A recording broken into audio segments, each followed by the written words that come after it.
पाएगा? क्या मैं कभी अपनी बेटी से नजरें मिला पाऊंगा? अपनी पत्नी से नजरें मिला पाऊंगा?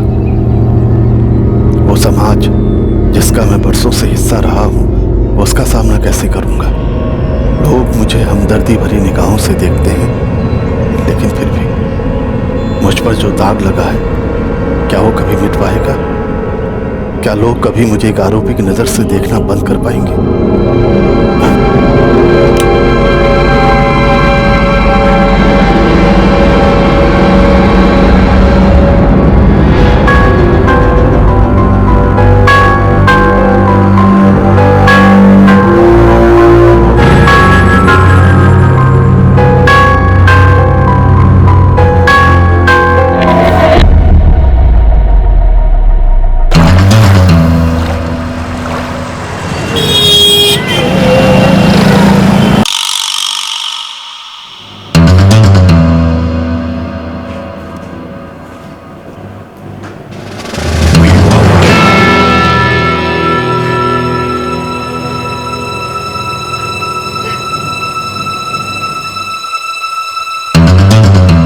देखिए, घबराइए मत। बताइए क्या हुआ?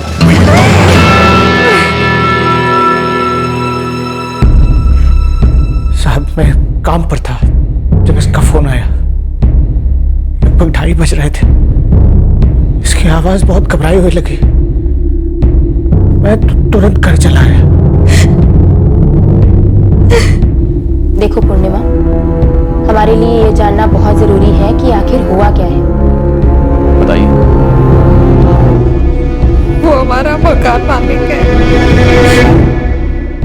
इस महीने का किराया देने में हमसे थोड़ी देर हो गई थी। साहब, इस महीने कमाई कुछ ठीक से हुई नहीं।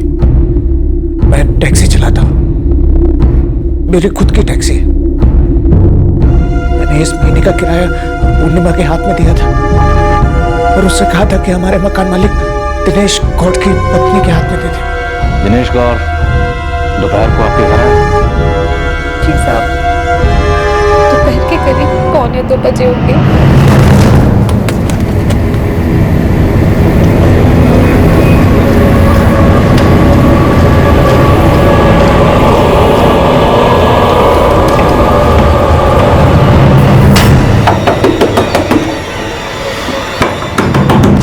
हम ऊपर वाले माले पे किराए पर रहते हैं।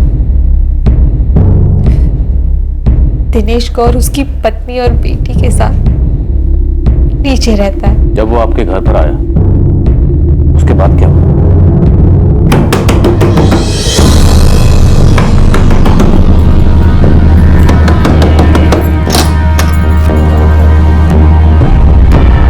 नमस्ते दिनेश जी। ये सब क्या है पूर्णिमा?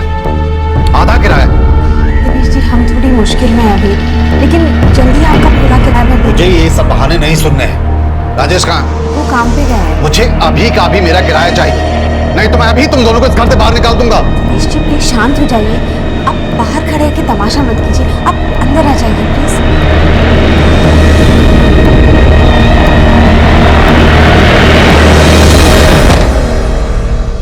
सब वो बाहर चीखने चिल्लाने लगा और मैं बहुत डर गई, इसलिए उसको अंदर बुलाया और चाय बनाने रसोई में चली गई। वो बाहर के कमरे में बैठे थे और मैं अंदर चाय बना रही थी। और फिर अचानक मुझे लगा जैसे कि मेरे पीछे कोई था।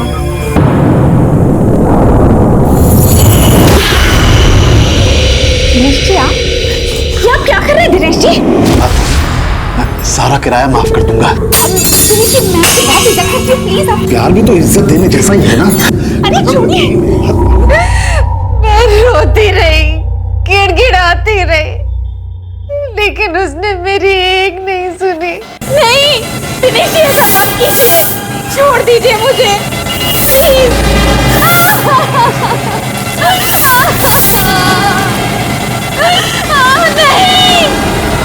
दिनेश जी, नहीं।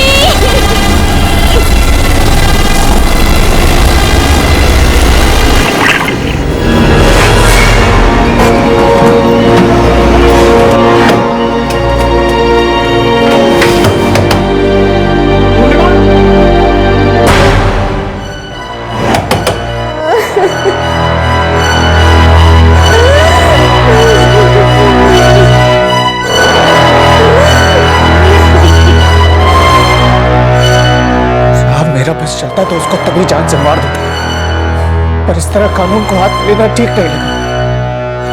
तो ऐसे चुप भी तो नहीं बैठ सकते थे ना साहब।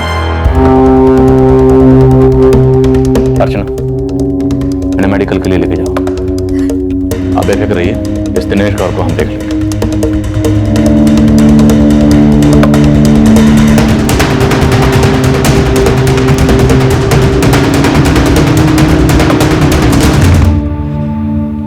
दिल्ली गैंगरेप केस के कुछ ही दिनों बाद यह केस रिपोर्ट हुआ था। औरतों के खिलाफ हो रहे अत्याचार और प्रशासन की ऐसे केसेस के प्रति उदासीनता और निष्क्रियता पर पूरे देश में गुस्सा उमड़ रहा था। ऐसे हालात में जैसे ही इस केस की एफआईआर दर्ज हुई, पुलिस तुरंत कार्रवाई करने में जुट गई।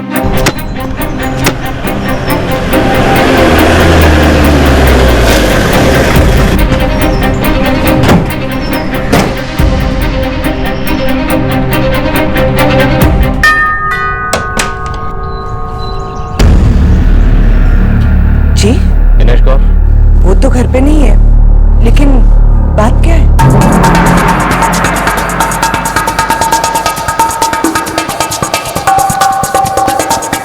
सर, वो घर पे नहीं। कहाँ गए? वो हमारे बाकी घरों से किराया लेने गए हैं, लेकिन हुआ क्या है? कौन नंबर बताइए उसका? जी, 4447689888। चल। लेकिन बात क्या है इंस्पेक्टर साहब? आपके पति ने किसी का रेप किया।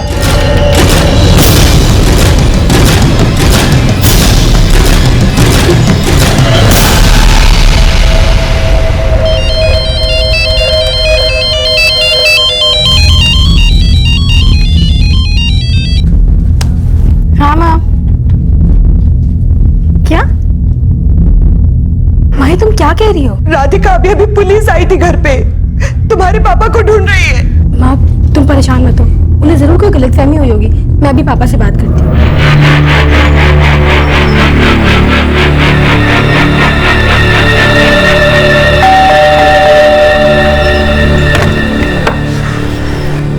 अरे दिनेश जी, आइए।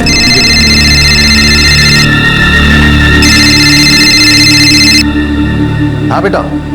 ममता, पापा पुलिस आपको ढूंढ रही है।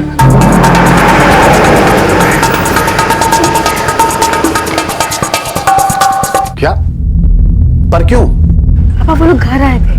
पर क्यों बेटा? पापा मम्मी का फोन आया था, मैं कहाँ? बेटा साफ साफ बता, आखिर हुआ क्या है? दिनेश कौर, बेटा मैं तुमसे बाद में बात करता हूँ। हेलो पापा। दिनेश कौर, जी मैं ही हूँ। सर आप बताते क्यों नहीं? आखिर मैंने किया क्या है? सर बताइए ना। हम तुम्हें रेप के चार्जेस में अरेस्ट कर रहे हैं। क्या?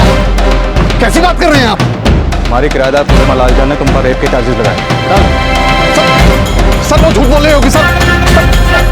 सर मानिए मेरी बात सर, मैंने ऐसा कुछ नहीं किया सर।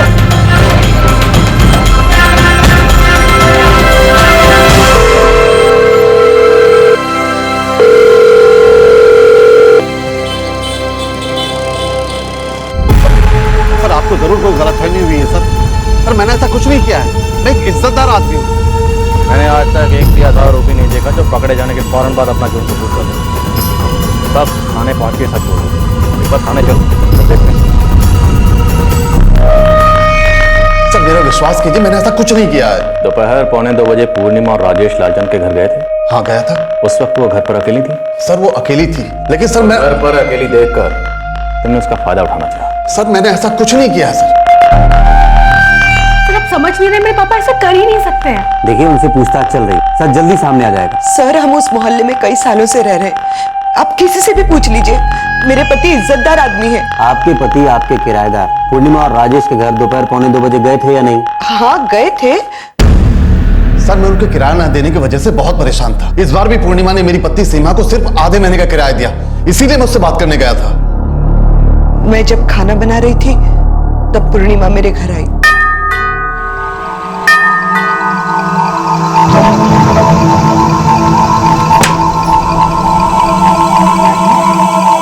नमस्ते सीमा जी। नमस्ते। कहो। सीमा जी किराया देना था। आओ अंदर।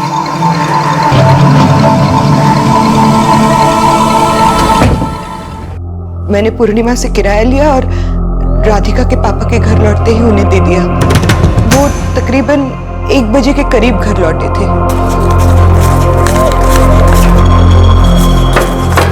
सीमा, ये तो आधे महीने का ही किराया है। अच्छा, मैंने तो बिना गिने ही रख लिया था। ये लोग ना मेरे सब्र का कुछ ज्यादा ही फायदा उठा रहे हैं। मुझे इनसे सख्ती से पेश आना हुआ। आप पहले खाना खाइए, बाद में जाइए। आइए शुरू कीजिए। और फिर आपके पति इनसे निपटने के लिए चले गए? नहीं, वो सिर्फ बात करने के लिए गए थे। एक औरत को घर में अकेले देखकर तुम्हारी नीयत खराब हो गई और तुमने उसका फायदा उठाना चाहा। नहीं सर, मेरा झगड़ा हुआ था, वो भी सिर्फ किराए के लिए। उन्होंने पिछले 3 महीने से मेरे घर का किराया नहीं दिया है।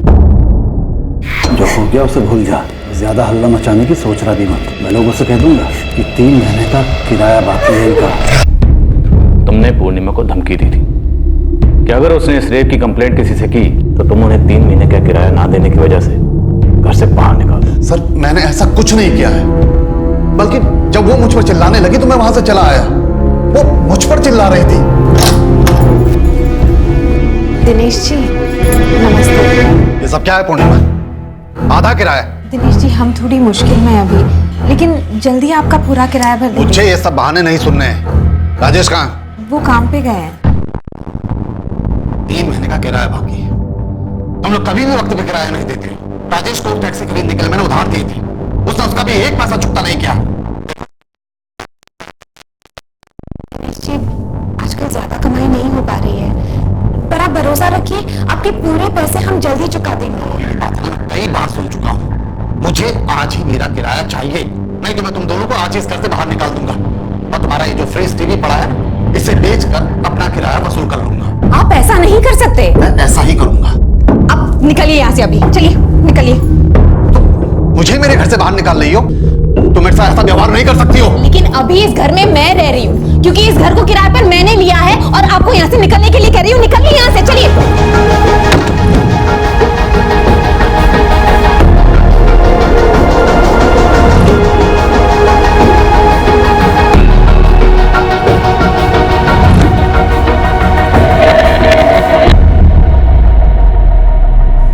उसने मुझे घर से बाहर निकाल दिया और ये सब बर्दाश्त करना मेरे लिए बहुत मुश्किल हो रहा था, लेकिन फिर भी मैंने कुछ नहीं कहा और मैं दूसरे घर का किराया वसूल करने के लिए वहां से निकल पड़ा। तुम जो कह रहे हो, पूर्णिमा लालचंद ने हमारे पास जो बयान दर्ज करवाया है, ये दोनों बयान बिल्कुल अलग अलग हैं। सर, वो झूठ बोल रही है। उन पर मेरा उधार है, घर का किराया बाकी है। 1.5 साल पहले मैंने राजेश को टैक्सी खरीदने के लिए पैसे उधार दिए थे, वो भी उन्होंने नहीं लौटाए हैं। मुझे तो विश्वास ही नहीं हो रहा कि पैसे ना लौटाने के लिए कोई आदमी इतने नीचे गिर सकता है। वो भी यही कह रही है कि कोई इंसान अपना किराया वापस पाने के लिए, अपना कर्ज वापस पाने के लिए इतना नीचे कैसे गिर सकता है। एक औरत का फायदा उठाने के बाद उसे चुप रहने की धमकी कैसे दे सकता है, सिर्फ इसलिए कि वो तुम्हारी किराएदार है, सिर्फ इसलिए कि उन पर तुम्हारा उधार है। ये सब मनगढ़ंत कहानियां हैं। वो मेरा पैसा नहीं लौटाना चाहते हैं, इसीलिए मुझे झूठे केस में फंसा रहे हैं। अब जो भी कहना मजिस्ट्रेट के सामने कहना, और क्या सच है क्या झूठ ये मेडिकल रिपोर्ट के बाद सामने आ जाएगा।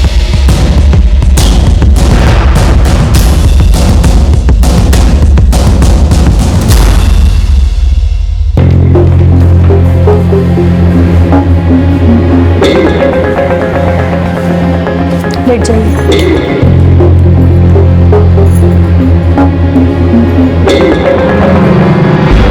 उन्हें मजिस्ट्रेट के सामने केस रखने दीजिए। मैं बेल के लिए अभी अप्लाई कर देता हूँ। अब तक मेडिकल रिपोर्ट आई नहीं है।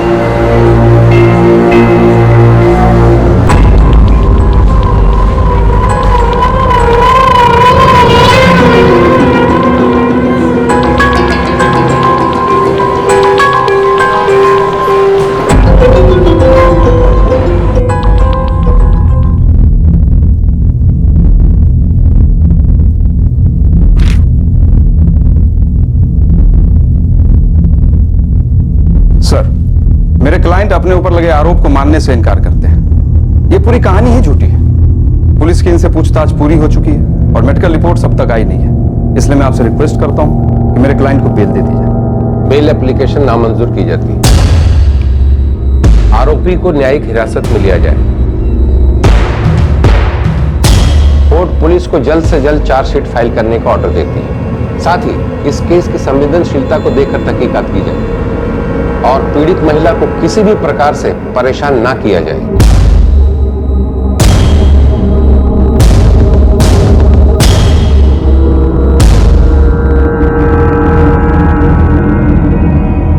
सीमा, मेरा विश्वास करो, मुझे फंसाया गया। मैंने कुछ नहीं किया। ये सारे आरोप झूठे हैं।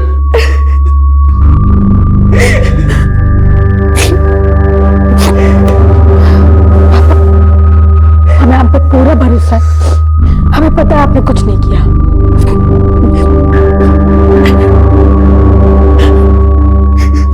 एक औरत ने एक आदमी पर बलात्कार का आरोप लगाया और वो आदमी उस आरोप से इनकार कर रहा था। कौन सच बोल रहा था और कौन झूठ? ऐसे केसेस को लेकर पूरे देश में जो जनाक्रोश उमड़ रहा था, उसे देखते हुए कोई भी अधिकारी आरोपी को बेनिफिट ऑफ डाउट देने की भी हिम्मत नहीं कर पा रहा था। मेडिकल रिपोर्ट्स अब तक नहीं आई थी और उन रिपोर्ट से ही सच्चाई का पता चल सकता था। सेक्सुअल एक्टिविटी हुई है, इसके साइंस हैं।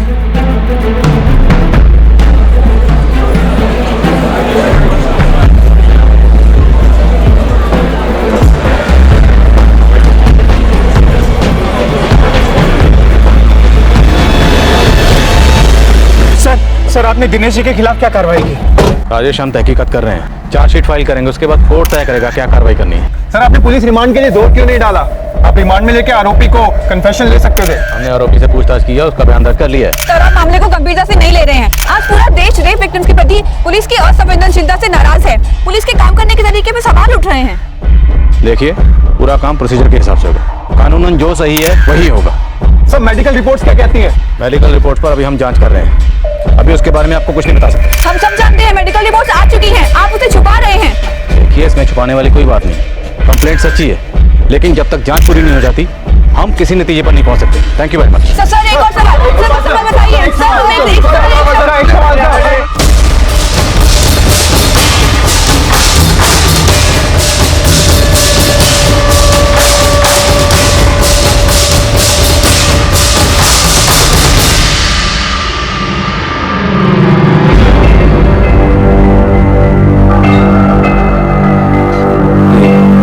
क्या तुम्हें लगता है ये सब सच है?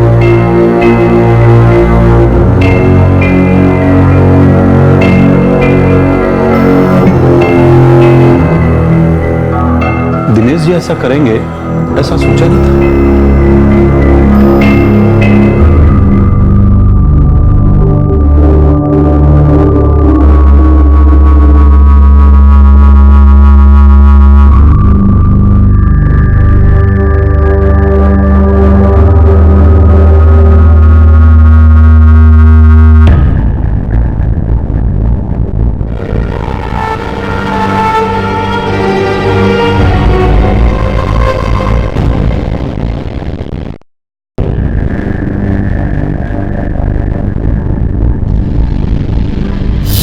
क्या पता साहब दिनेश जी ने ऐसा क्यों किया, लेकिन वो ऐसे इंसान लगते तो नहीं थे। सर, दिनेश जी इज्जतदार इंसान है। उन्होंने जिंदगी में कड़ी मेहनत की है। घर के अलावा उनके पास 4-5 और प्रॉपर्टीज है। रिटायरमेंट उन्होंने जल्दी ले लिया था। किराए पर अच्छा गुजारा कर रहे थे। ये राजेश और पूर्णिमा कब से रहते हैं यहाँ? 2 साल से ऊपर हो गया होगा सर। इससे पहले कोई झगड़ा? सर, होता होगा तो पता किसे चलता है। सर, दिनेश जी ने कहा उन्होंने राजेश को टैक्सी खरीदने के लिए पैसे दिए थे, लेकिन पूर्णिमा के साथ उन्होंने ऐसा क्यों किया मुझे समझ में नहीं आ रहा। दिनेश जी जैसा आदमी अगर ऐसा कर सकता है तो फिर आदमी किस पर भरोसा करे? ऐसे तो इंसानियत से ही भरोसा उठ जाएगा। आप दिनेश गौर को कब से जानते हैं? लगभग 6 साल से सर। समझ में नहीं आता सर, इस उम्र में दिनेश जी ने अपनी इज्जत क्यों ऐसे गंवा दी? उनकी पत्नी है, बच्ची है, पता नहीं दोनों पर क्या गुजर रही होगी सर। मैं शहर की तरफ टैक्सी चला रहा था, तभी अचानक पूर्णिमा का फोन आया। देखिए, मैं जानता हूँ कि जो हुआ बहुत बुरा हुआ। मैं समझता हूँ इस हादसे को बार बार याद करना आप लोगों के लिए काफी मुश्किल है, पर फिर भी अगर आप अपनी पत्नी को तैयार कर सकें कि वो हमें बताएं कि क्या हुआ, कैसे हुआ, कहाँ हुआ। देखिए, वो सब बताएं ये जरूरी नहीं है, पर हमारी जानकारी के लिए इस हादसे को समझना जरूरी है।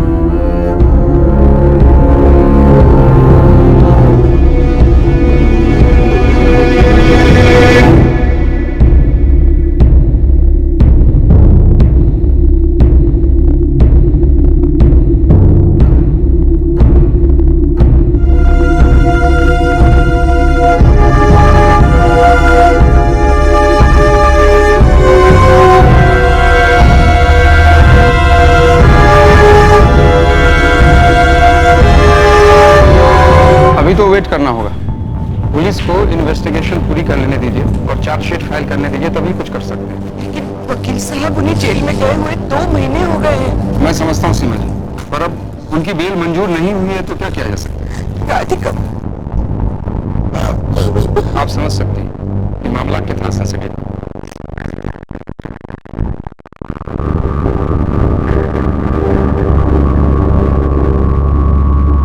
सर, ये रही पूरी रिपोर्ट। दिनेश कौर? जी सर, जो भी दिनेश गौर को जानता था उन्हें ये बात सुनकर धक्का लगा, और कोई भी ये बात मानने को तैयार नहीं है कि दिनेश गौर ऐसा कर सकता है।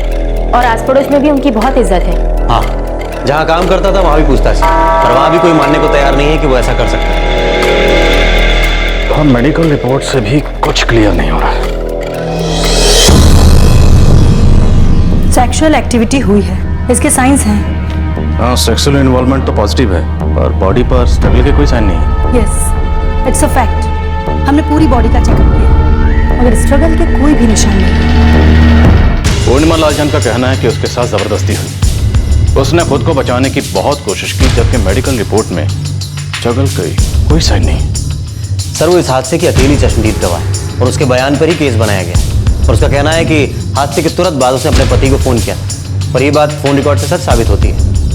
दिनेश और उसकी पत्नी सीमा ने यह कबूल किया है कि 29 दिसंबर 2012 को दोपहर 1:45 बजे दिनेश पूर्णिमा के घर गया था। चार्जशीट फाइल करते हैं। हमें ये लिखना होगा कि सारे एविडेंस सर्कमस्टेंशियल है।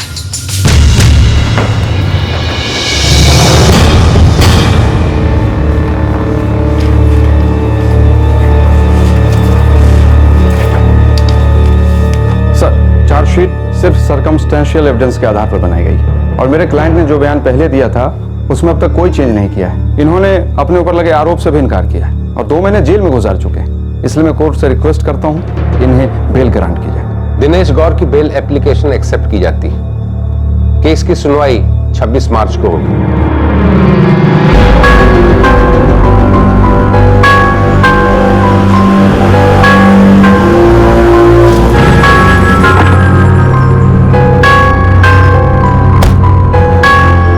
दिनेश जी, कैसे हैं आप?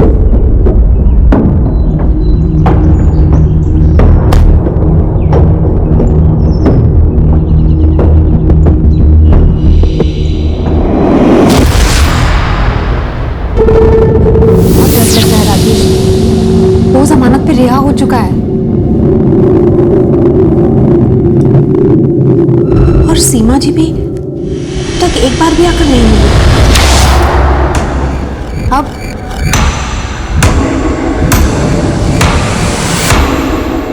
केस की सुनवाई जल्द ही शुरू होने वाली थी। दिनेश गौर को जमानत मिल चुकी थी। इनोसेंट अंटिल प्रूवन गिल्टी, यानी कि आरोप साबित होने तक आप बेकसूर हैं। यह हमारी न्याय व्यवस्था का मूल मंत्र है। दिनेश पूरी तरह से टूट चुके थे। हमारी न्याय व्यवस्था के हिसाब से वो अब तक सिर्फ आरोपी थे, अपराधी नहीं। लेकिन दिनेश को ऐसा लग रहा था कि उन पर लगा यह दाग कभी नहीं मिट पाएगा।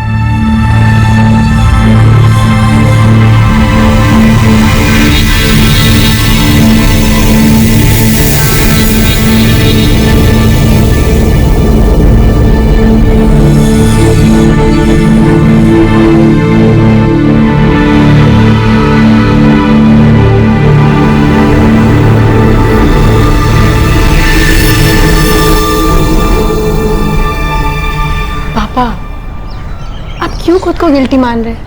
हम सबको पता है कि आपको फंसाया गया है।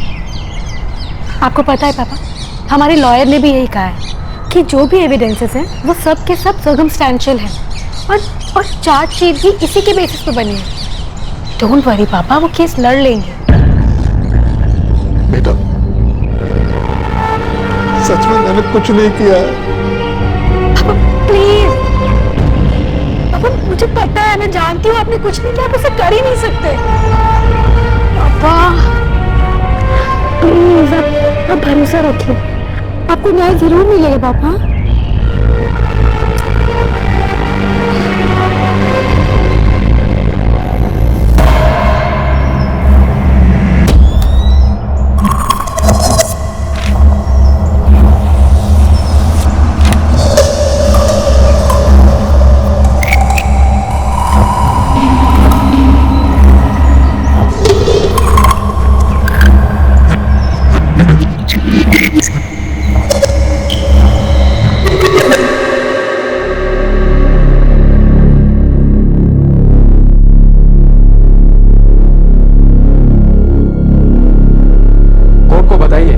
क्या क्या हुआ था और कैसे?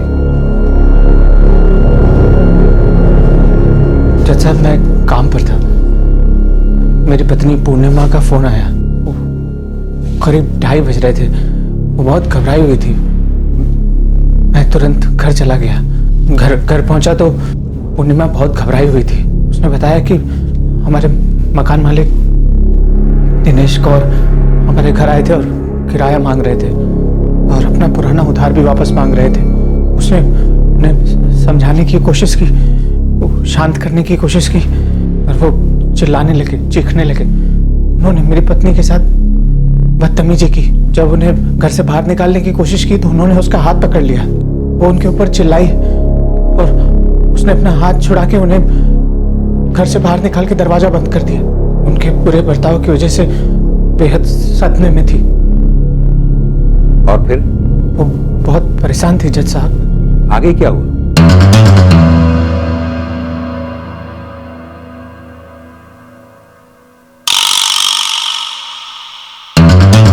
आपकी पत्नी ने दिनेश गौर पर रेप के चार्जेस लगाए। पूर्णिमा लालचंद को विटनेस बॉक्स में बुलाइए।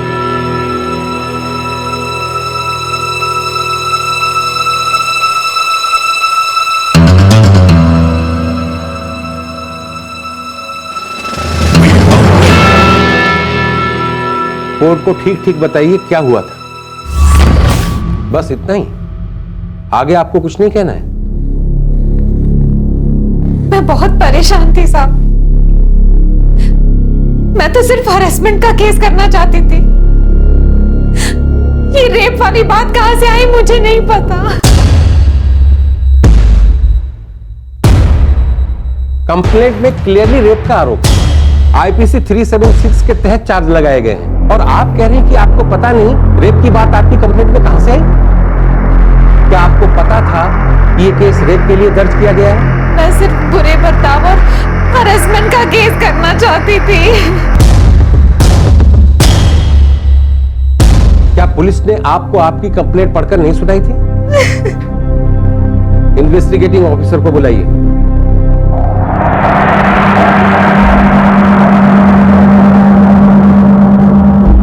एफआईआर पूर्णिमा लालचंद और राजेश लालचंद के बयान के आधार पर दर्ज की गई थी और सारी इन्वेस्टिगेशन भी उसी के बेस पर हुई थी। पूर्णिमा लालचंद ने अपना बयान कांस्टेबल अर्चना की मौजूदगी में दर्ज किया था। एफआईआर के साथ पूर्णिमा का बयान भी है जिसमें उन्होंने दिनेश गौड़ के खिलाफ रेप का आरोप लगाया है। पुलिस इंस्पेक्टर अरुण सिंह और सब इंस्पेक्टर सुरेश प्रताप की मौजूदगी में ये कंप्लेंट दर्ज कराई गई थी। कंप्लेंट पर पूर्णिमा और उनके पति राजेश दोनों के सिग्नेचर्स भी हैं। चार्जशीट के साथ ही वो पेपर्स लगे हैं। आपको अंदाजा भी आपने कितना गंभीर आरोप लगाया है? कोर्ट को लगता है कि यह केस एक सीधे साधे आदमी से बदला लेने के लिए, उसे मजबूर करने के लिए, उसे बदनाम करने के लिए और उससे कुछ हासिल करने के लिए फाइल किया गया है। इस केस की नई सिरे से जांच शुरू की जाए और जल्द से जल्द चार्जशीट फाइल की जाए। और अगर इन्वेस्टिगेशन के दौरान यह पाया जाता है कि यह केस किसी गलत इंटेंशन से फाइल किया गया था तो कंप्लेनेंट के खिलाफ काउंटर केस फाइल किया जाए।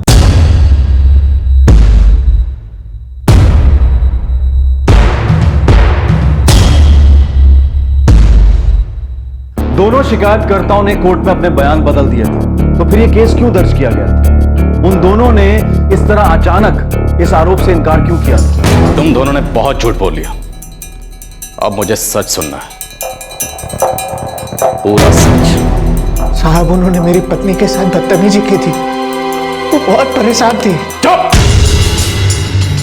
बहुत नौटंकी कर ली तुमने। अब तुम दोनों की नौटंकी और बर्दाश्त नहीं करूंगा।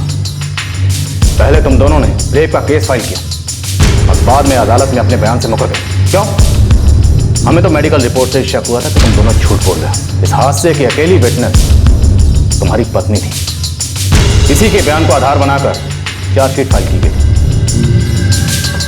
बहुत हो गया, चलो शुरू हो जाओ। अब बोलो, सच क्या है? देखिए, केस की पहली सुनवाई की तारीख करीब आती जा रही है। सिर्फ सर्कमस्टेंशियल एविडेंस है, मतलब ऐसा कोई सबूत नहीं है जिसके बूते पर आरोप साबित हो सके। मेडिकल रिपोर्ट से भी साफ पता चल रहा है कि किसी तरह की कोई जोर जबरदस्ती नहीं हुई है। फिर भी मैं तुम लोगों की तरफ से केस लड़ूंगा, लेकिन पहले तुम दोनों को मुझे सब कुछ सच सच बताना होगा, क्योंकि मुझे इस कंप्लेंट पर ही शक है। साहब, हम सिर्फ हरेसमेंट का केस ही दर्ज कराना चाहते थे। आपने केस रेप का फाइल किया है। अब आप क्या करना चाहते थे और आपने क्या किया है, इससे कोई फर्क नहीं पड़ने वाला। स्टेटमेंट पर तुम दोनों के साइन हैं। अखबारों में, मीडिया में ये केस इतना उछाला जा रहा था और फिर भी 3 महीनों तक तुम लोगों ने कुछ भी नहीं कहा। साहब, हमने तो इनसे पहले ही कहा था कि सिर्फ हरेसमेंट का केस करते हैं। राजेश, अब तो वो हमें घर से निकाल ही देगा। ये तो क्या करूं मैं? तो वैसे ही काम धंधा ढंग से नहीं चल रहा। सर, जो उधार लिया है वो तो चुकता हो नहीं रहा, ऊपर से 3 महीने का किराया। एक काम करते हैं, उस पर ना हरेसमेंट का केस डाल देते हैं। कुछ नहीं होगा उससे, हम ही केस हार जाएंगे। बहुत कर्जा लिया हुआ है और सभी बात जानते हैं। सब हमारे खिलाफ हो जाएंगे। सब समझ जाएंगे कि पैसा नहीं चुकता करना चाहते, इसलिए ये केस कर रहे हैं। फिर क्या करें? कोई ऐसा आरोप लगाते हैं कि वो समझौता करने को तैयार हो जाए। मतलब? रेप का केस डाल देते हैं उसके ऊपर, कर्जा किराया सब माफ हो जाएगा। लेकिन अगर ये साबित हो गया कि उसने ऐसा कुछ नहीं किया है तो?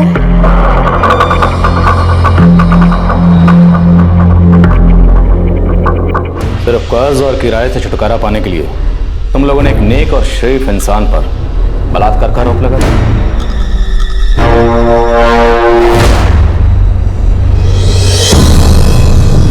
और तुम्हें लगता है कि ये केस कोर्ट में टिकेगा?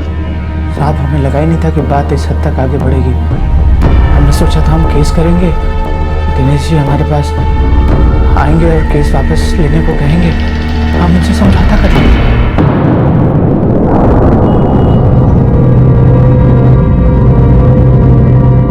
बहुत डर लग रहा है राजेश। वो जमानत पे रिहा हो चुका है और सीमा जी भी अब तक एक बार भी आकर नहीं मिली।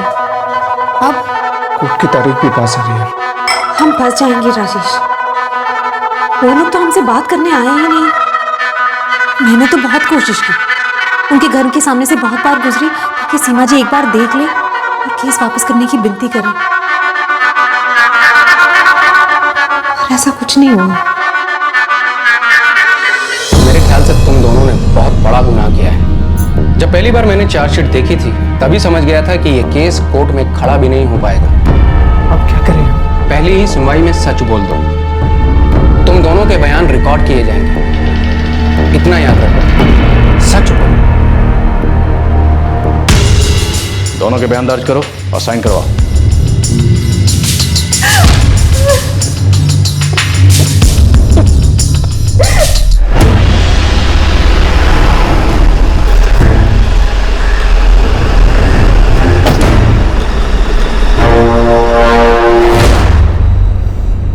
दिनेश जी, सीमा जी, मैं आप दोनों से माफी मांगना चाहता हूं कि मैं आपके साथ सख्ती से पेश आया, जबकि आप एक नेक इंसान हैं। मेरे ख्याल से आप समझ सकते हैं कि मैं सिर्फ अपनी ड्यूटी कर रहा था। आपके खिलाफ कंप्लेंट दर्ज हुई थी और FIR रजिस्टर हो चुकी थी, तो आपको कानूनी हिरासत में लेकर मुझे आपसे पूछताछ करनी ही थी। इसलिए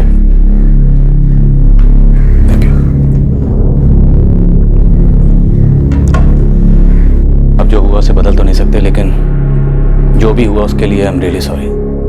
लेकिन हमने पूर्णिमा और राजेश के खिलाफ केस दर्ज किया और जल्दी ही चार्जशीट भी फाइल करेंगे और आपके खिलाफ जो एफआईआर दर्ज हुई है उसे खारिज करने की अर्जी देंगे।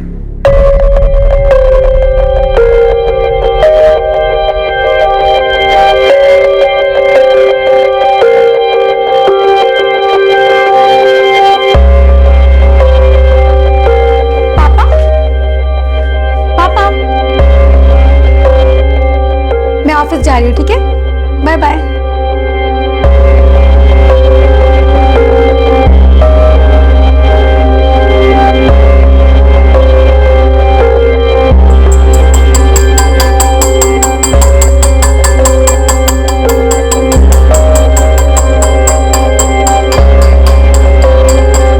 कहाँ जा रहे हैं आप?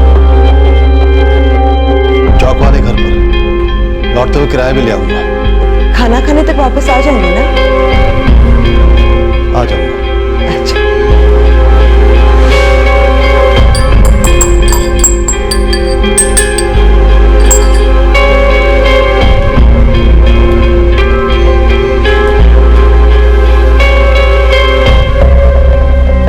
दिनेश जी, कैसे हैं आप? आजकल नजर नहीं आते, क्या बात है? बस ऐसे ही।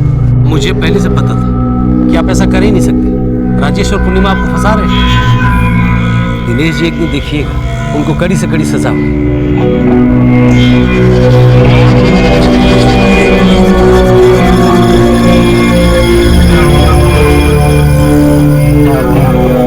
अब सच सामने आ चुका है, पर क्या उससे मैंने जो कुछ भी सहा, जो दुख दर्द सहन किया, वो कम होगा? वो लोगों की शक की नजरें, मेरे पीठ पीछे इशारों इशारों में होती बातें, वो सब अब कम हो चुका है। पर जब मुझ पर आरोप लगा था, तब क्या कभी किसी ने मुझ पर भरोसा किया था?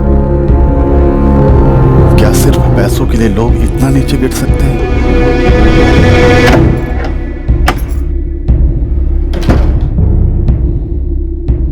केस का फैसला जो भी हो, क्या मेरी खोई हुई इज्जत कभी लौट पाएगी?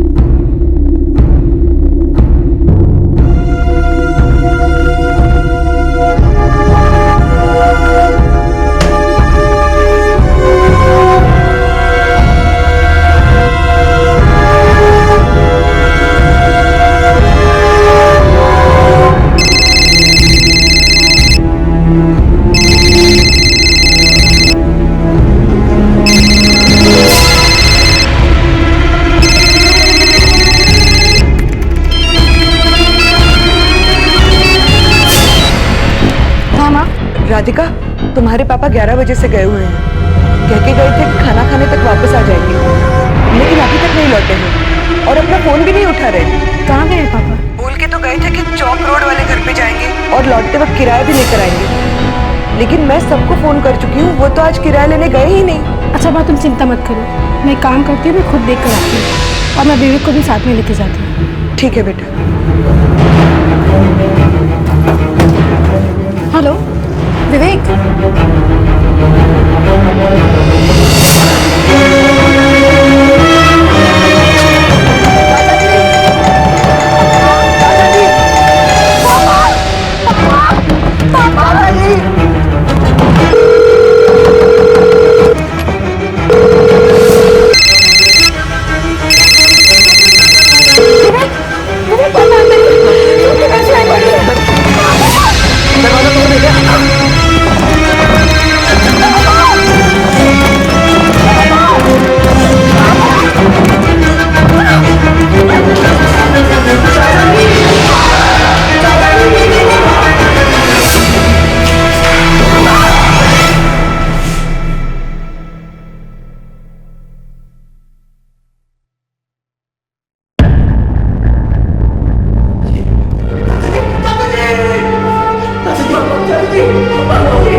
चाची जी मैं विवेक। हाँ विवेक, तुम्हारे चाचा है वहाँ पे? चाचा जी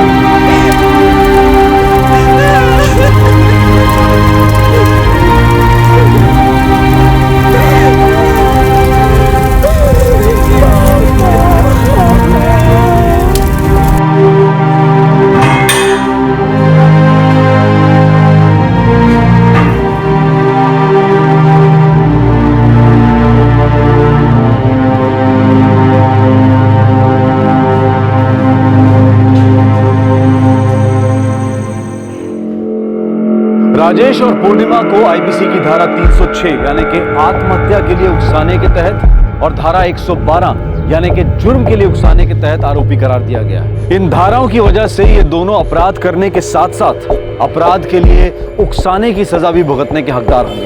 पूर्णिमा को झूठा रेप केस दर्ज कराने के जुर्म में आईपीसी की धारा 211 यानी कि किसी को हानि पहुंचाने के उद्देश्य से झूठा आरोप लगाना और आईपीसी की धारा 182 यानी कि गलत जानकारी देकर किसी पब्लिक सर्वेंट को अपना कानूनी अधिकार किसी और को नुकसान पहुंचाने के लिए मजबूर करने के तहत भी गिरफ्तार किया गया है। सितंबर 2013 में गलत केस दर्ज कराने के जुर्म में पूर्णिमा को 4 साल की सजा सुनाई गई और 11,000 रुपए का फाइन लगाया गया। फिलहाल पूर्णिमा महिला जेल में अपनी सजा काट रही है। आत्महत्या के लिए उकसाने का केस अभी अंडर ट्रायल है। राजेश फिलहाल बेल पर बाहर है।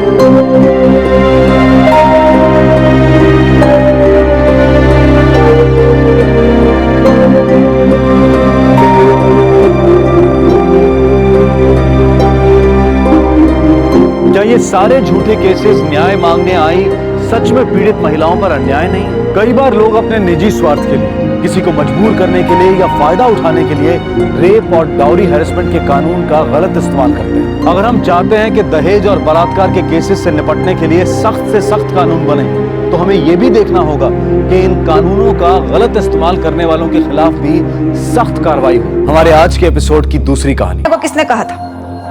तुझे पता भी है कि हम रसीदों का रिकॉर्ड कैसे रखते हैं? मुझे खबर चला आप ऑफिस में नहीं थी ना, इसलिए। नहीं थी तो रसीद लेने से पहले तूने मुझे पूछा था क्या? और रसीद मिलने के बाद भी तो नहीं बताया? नहीं कहा, मैंने वो रसीद बच्चू भाई को फाइलिंग के लिए दी है। जवा दो ना पार्वती बहन। केम जवा दो बच्चू भाई? और आप होते कौन हो मुझे ये बताने वाले कि मुझे क्या करना चाहिए और क्या नहीं?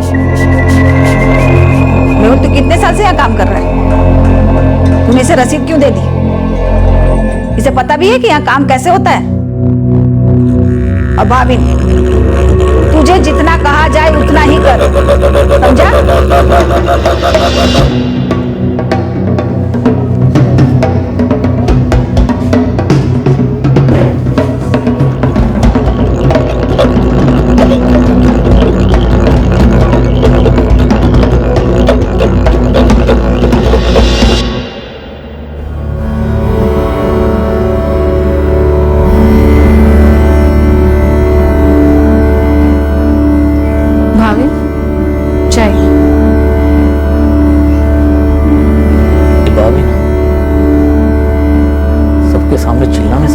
सोचती नहीं है कि मुझे कैसा लगेगा।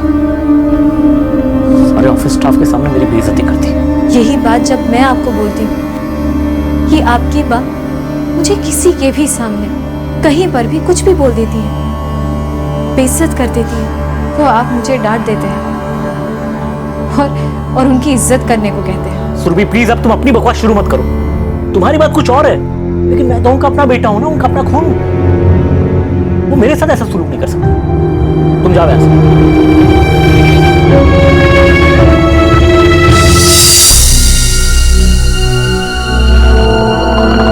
भाविन,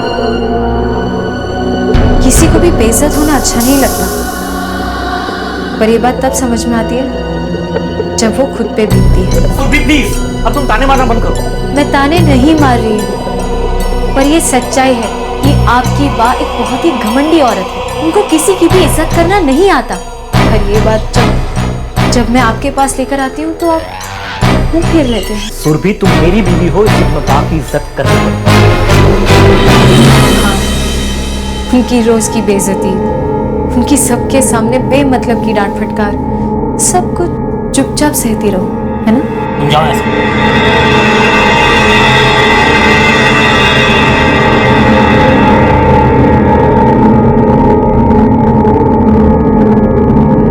सत्ता की ताकत इंसान को घमंडी बनाती है। ऐसे लोग हमेशा दूसरों की बेइज्जती करते हैं। घर हो या ऑफिस, वो सभी पर बेवजह गुस्सा करते हैं। उन्हें एहसास ही नहीं होता कि उनके इस गुस्से और घमंड की वजह से किसी के दिल को चोट भी पहुंच सकती है। जो गुस्सा करता है, अकड़ में रहता है, उसे पता ही नहीं चलता कि दूसरे के मन में वो गुस्सा लावा बनकर उबल रहा है, और वो कब बदले की चाह बनकर बाहर आ जाए कोई नहीं जानता।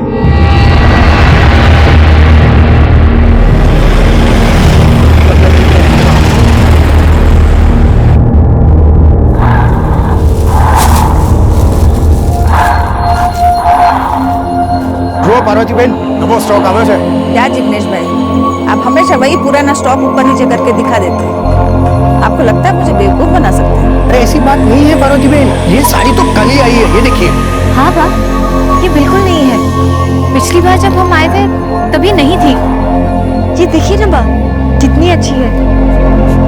मैं तेरे पूछूं, अच्छे बुरे की समझ तो है नहीं, चुप नहीं रह सकती क्या? देखो जिग्नेश भाई, कुछ नया दिखाने को है तो दिखाइए, नहीं तो हम लोग चलते हैं। पार्वती बहन आप भी ना। चल सुरभि, टाइम वेस्ट करने का कोई मतलब नहीं।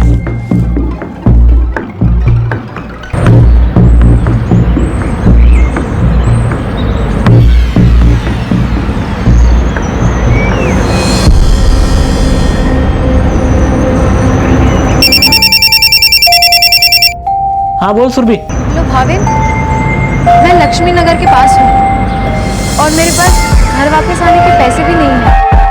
लेकिन बा कहाँ है? तुम तो बा के साथ गई थी। बा कहीं चली गई है। कहा था 15 मिनट में आएगी, लेकिन अब 1.5 घंटा हो गया है और वो अब तक नहीं आई। और उनका फोन भी मेरे पास ही है। तो तुम एक काम करो, तुम वही रहो, मैं अभी आता हूँ। ठीक है। ये बा भी ना।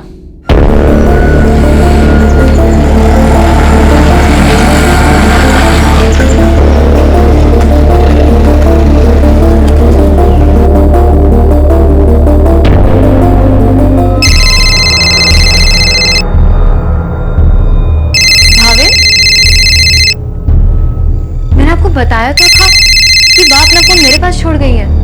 यही है उनका फोन। ये क्या हो रहा है, मेरी कुछ समझ में नहीं आ रहा। मैं और बा साड़ी की दुकान पर थे। हमेशा की तरह बा ने वहां से कुछ भी नहीं खरीदा। फिर वहां से चलकर हम लक्ष्मी नगर तक आए। फिर वहां पर मुझे वेट करने को कहकर खुद कहीं चली गई।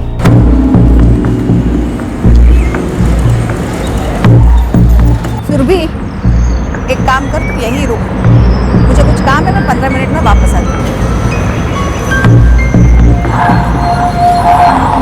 और हाँ, ये मोबाइल रख, और अगर किसी का फोन आए तो उठाना मत। लगभग 4 बजे वो गई और 5:30 बजे तक वेट करने के बाद मैंने आपको फोन किया। बा मोबाइल भी साथ नहीं लेके गई ना, तभी तो उनका फोन मेरे पास है।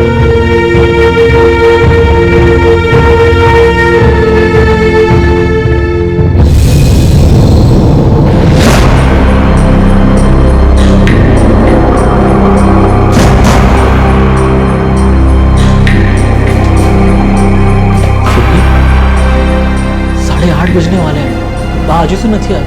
अब तो मुझे भी चिंता हो रही है। मैंने ऑफिस में भी फोन किया था, वहां पे भी नहीं हो। पुलिस स्टेशन चले? क्या वो पहले भी कभी बिना कुछ बताए, बिना मोबाइल फोन लिए कहीं गई? नहीं सर, कभी नहीं। एक भी रुपया दिए बिना वो आपको इस हाल में छोड़कर चली गई, बस अपना मोबाइल फोन देके। हाँ। क्या आप हमें शुरू से जो भी कुछ हुआ वो बता सकते हैं? दोपहर के कुछ 1:45 बजे थे। माँ ऑफिस से लौट आई थी। उन्हें शॉपिंग के लिए जाना था, इसलिए करीबन 2:30 बजे हम निकल गए थे। हाँ सर, करीब 1:20 पर खाना खाने के लिए ऑफिस से निकली थी, तब मैं ऑफिस में ही था। हम दोनों साड़ी की दुकान पे गए और हमेशा की तरह उन्होंने वहां से कुछ भी नहीं खरीदा। और फिर एक काम कर, तू यहीं रुक, ये मोबाइल रख। उसके बाद मैंने भाविन को फोन किया। उन्होंने आपसे कुछ भी नहीं बताया कि वो कहाँ जा रहे हैं? ना। ऑफिस में किसी को बताया था कि शाम को उन्हें कुछ काम है या फिर किसी से मिलना है? नहीं सर, मैंने ऑफिस में फोन करके भी पूछा था, लेकिन किसी को कुछ नहीं पता। आप लोगों का अंगड़िया का बिजनेस है ना? जी सर, परसों पुराना है। और सारा बिजनेस आपकी बाई संभालती है? जी हाँ सर, बाबूजी के गुजर जाने के बाद साल 2003 के बाद से भाई संभालती है। सर, उनके फोन से आखिरी कॉल दोपहर 12:30 बजे किया गया था। पता करो फोन किसको किया गया। Yes sir.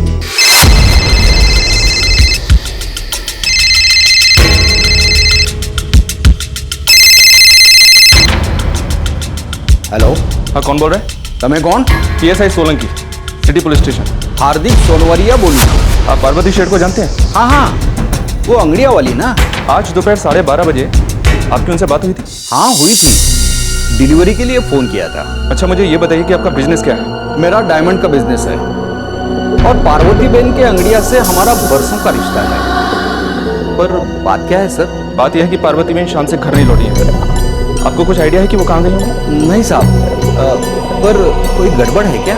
अब तो ऐसे ही लग रहा है क्योंकि वो अभी तक घर नहीं लौटी। नहीं साहब, मुझे कुछ मालूम नहीं है। ठीक है, हम बाकी के पुलिस स्टेशन और पेट्रोल टीम को इन्फॉर्म कर देते हैं। कल सुबह तक वेट करते हैं।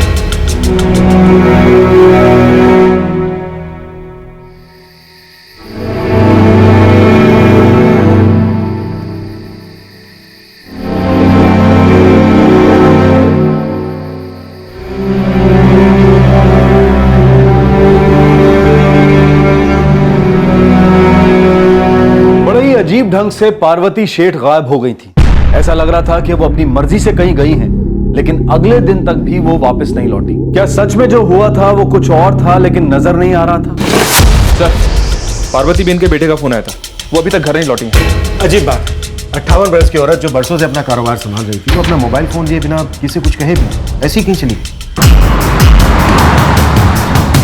सर, उनका परिवार काफी सालों से अंगड़िया का ही बिजनेस करता है। कहीं उनके बिजनेस से रिलेटेड तो नहीं कोई गलत डील या फिर ऐसा ही कुछ? नहीं साहब, अगर पार्वती बहन ने ऐसी कोई डील की भी होगी तो हमने खबर न थी।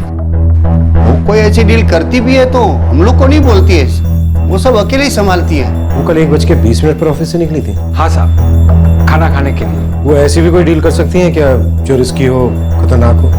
साचू कहूँ तो पार्वती बहन जो कुछ भी करती है ना, अकेले ही करती है सर। उन्हें किसी पे भरोसा है ही नहीं, और इस मामले में वो बहुत सख्त मिजाज की है। वो अपने बेटे तक को कुछ नहीं बताती है, वो किसी और को क्या बताएगी? सर, वो जो चाहती है वैसा ही करवाती है। इस मामले में वो बहुत जिद्दी है, और वो जो फैसला कर लेती है वो अंतिम फैसला होता है सर। पार्वती शेठ को गायब हुए 18 घंटे से भी ऊपर हो चुके हैं। सर, कहीं ऐसा तो नहीं कि दाल में कुछ काला है? हो सकता है कि उन्होंने खुद ही अपने आप को इस तरह से गायब करने का प्लान बनाया। सर, वो ऑफिस से शॉपिंग के लिए 1:20 पर निकली थी, लेकिन उसके बाद उन्होंने कोई शॉपिंग नहीं की। बस इतना कहकर कि वो 15 मिनट में लौट आएंगी, वो वहां से चली गई और अपना फोन भी साथ लेकर नहीं गई। वो खुद गायब हुई हैं या किसी ने उन्हें गायब करवाया? कोई दुश्मन?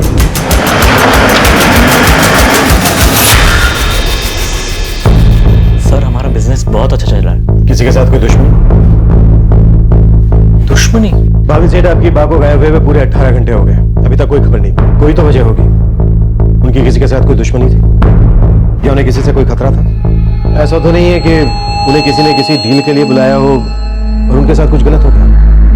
आप कहना क्या चाहते हैं सर? मैं सिर्फ इतना कहना चाहता हूँ कि आपकी बाप अभी तक नहीं लौटी और आपकी पत्नी का कहना है कि वो अपनी मर्जी से कहीं गई। तो ऐसा तो नहीं कि किसी ने उन्हें बंदी बना लिया हो? मेरा मतलब उनका अपहरण कर दिया? नहीं सर, मुझे तो ऐसा नहीं लगता। और दुश्मन तो हर धंधे में होते ही हैं सर, खासतौर पे जब आप टॉप के 5 आंगड़े वालों में से हो तो हो सकता है ऐसा कुछ हुआ हो। आपको किसी पर शक है? क्या बात कर रहे हैं इंस्पेक्टर साहब? दुश्मनी, और वो भी पार्वती बहन से? पार्वती शेठ का बहुत बड़ा बिजनेस है। हाँ, और मेरा भी।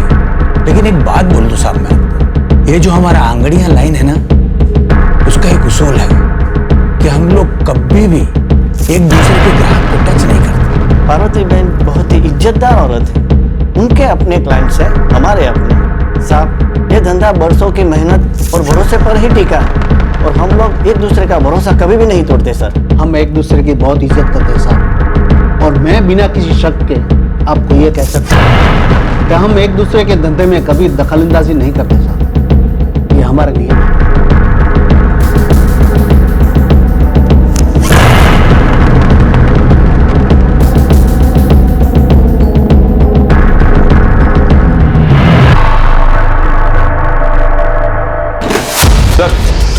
सभी रिकॉर्ड्स को अच्छी तरह से देख लिया है और चेक भी कर लिया है। चेक की कहीं कोई गुंजाइश नहीं है, सारे रिकॉर्ड्स प्रॉपर है। फिर और क्या वजह हो सकती है? एक दिन बीत गया है, अभी तक उनकी कोई खबर नहीं। कोई मुर्दा घर, कोई पुलिस स्टेशन, कहीं से कोई खबर नहीं मिली सर। कहीं इनके परिवार का मामला तो नहीं? तो उनका अपना ही? साहब मैं उनके घर पे 6 साल से काम कर रही हूँ। पूरे दिन का काम है? नहीं साहब, छुट्टा काम है। अच्छा ये बताओ कि पार्वती बेन का अपनी बहू से रिश्ता कैसा था? दोनों का जमता नहीं था साहब। अनबन छोटी मोटी थी या बड़ी थी? माँ हमेशा सुरभि भाभी को डांटती रहती थी। मेरा मतलब है कि सुरभि भाभी कोई गलती करती थी तब भी उनको डांट पड़ती थी, और वो कोई गलती नहीं करती थी तब भी उनको सुनने को मिलती थी। आशु, रोज रोज बटाका शाक, तुझे और कुछ बनाना नहीं आता है क्या? आप जितने पैसे देते हो उतने में बटाटा ही आता है। मैं पैसे गिन के देती हूँ, उसका मतलब ये थोड़ी कि तू मुझे रोज यही सब्जी खिलाएगी। कोई और सब्जी नहीं ला सकती थी क्या? सब्जी के भाव बढ़ गए हैं, उतने में और कुछ नहीं आता। सब्जी के भाव बढ़ गए या तेरी अक्ल घास चरने गई है? जा अठाणु ले आओ।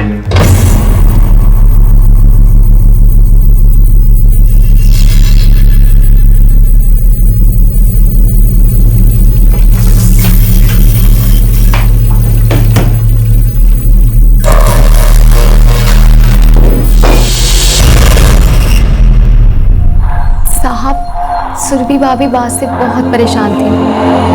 उन्हें जब भी वक्त मिलता था वो अपने मायके चली आती थी। सुरभि के माँ बाप यहीं रहते? हाँ साहब, यही पिपलौर में।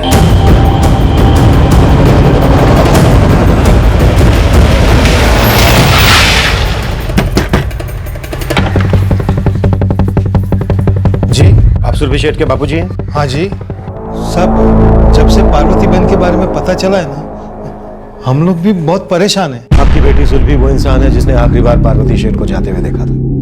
अब तक हम उसी के बयान पर भरोसा करके आगे बढ़ रहे हैं। साहब वो भी बहुत ही परेशान है। आपकी बेटी और उसकी सास के बीच अनबन रहती है? हाँ साहब, क्या है ना, पार्वती बहन एक बहुत ही गर्म मिजाज की औरत है। मेरी बेटी भी उससे परेशान रहती है।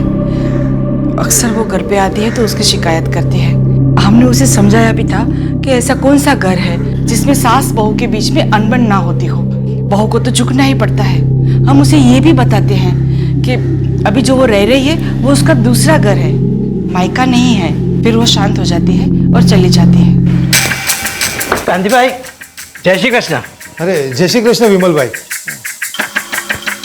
कोई આવ્યું છે તો પછી આવું? नहीं विमल भाई बेसो।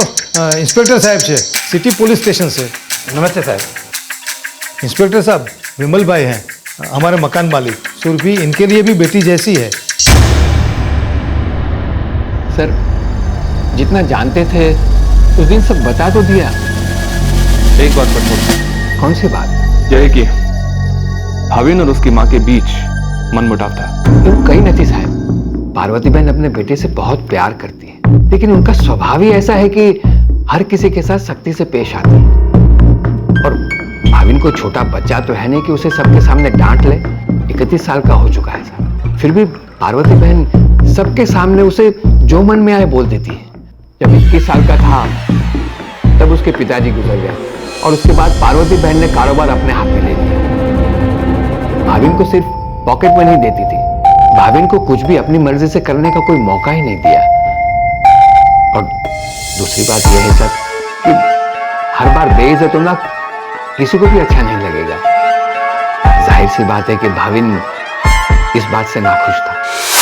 पार्वती बहन को गायब हुए पूरे 3 दिन हो गए और अभी तक उनकी कोई खबर नहीं। बेटा और बहू दोनों से उनके रिश्ते काफी कड़वे थे।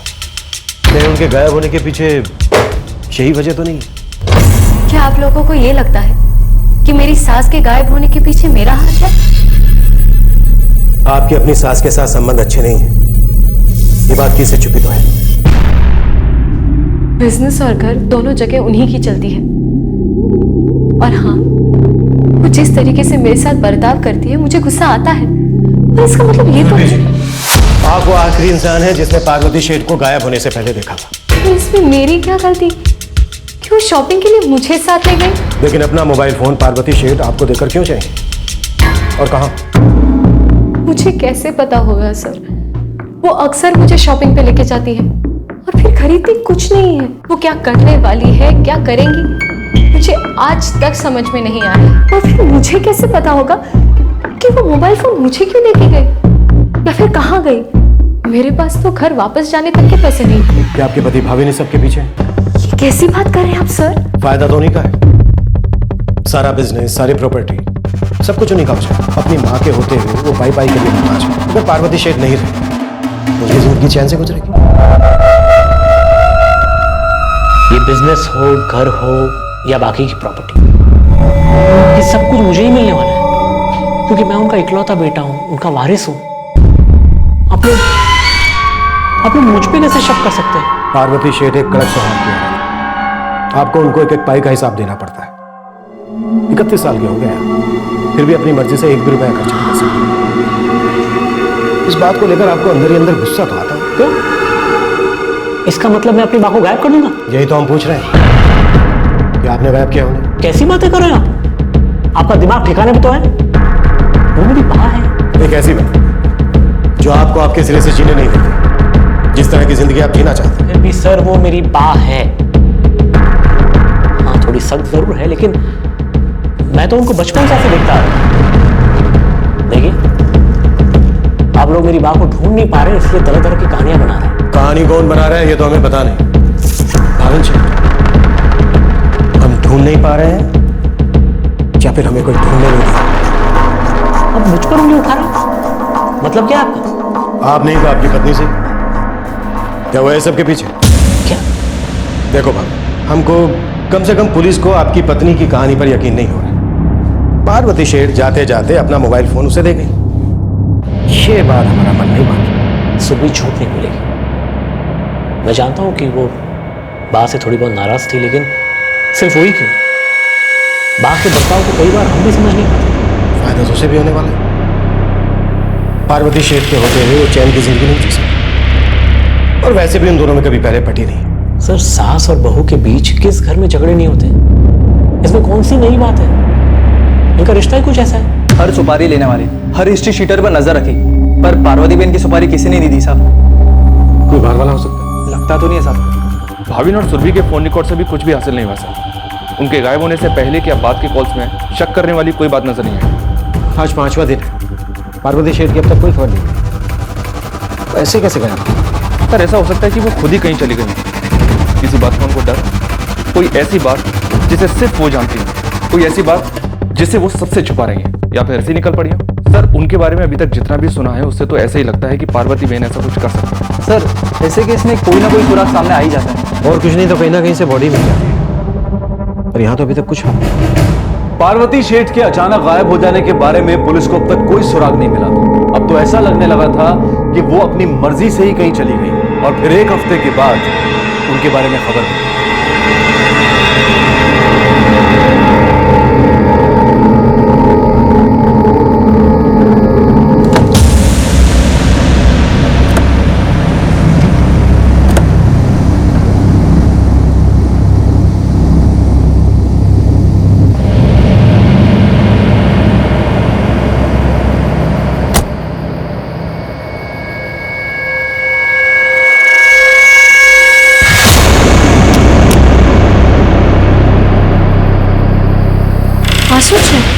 भारी पड़ती नहीं।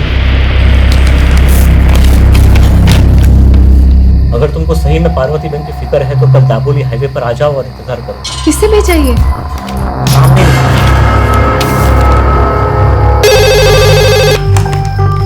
City police station. पार्वती बहन को ढूंढना आसान नहीं है। Hello hello.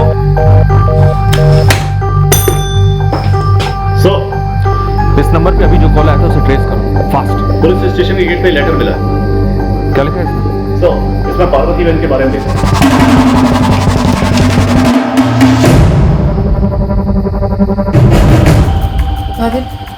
भाविन पुलिस को खबर करते, अकेले नहीं जा सकते। क्या पता अगर किसी ने वहां पर कोई और जाल बिछाया हो।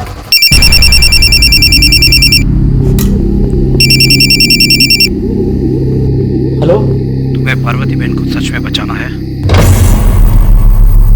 कौन बोल रहा है? रईस औरत है इसलिए मोटी रकम दे रखना। अपन मारी बात क्या छे? हेलो मारी बात क्या छे? किसका फोन था? सुरभि लगता है बा को किसी ने किडनैप कर लिया।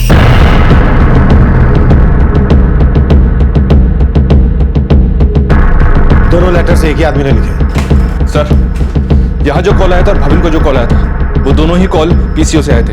एक नानपुरा से और एक संग्रामपुरा से। दोनों ही जगह पास पास। पीसीओ वालों को पता नहीं कि फोन किसने किया था। कॉइन बूथ था, वहाँ कोई बूथ वाला नहीं था। तो क्या करेंगे सर? मेरी बात मुसीबत में होगी। कल हम दाभोली जाएंगे, आखिर पता तो चले कि किडनैप करने वाला चाहता क्या है।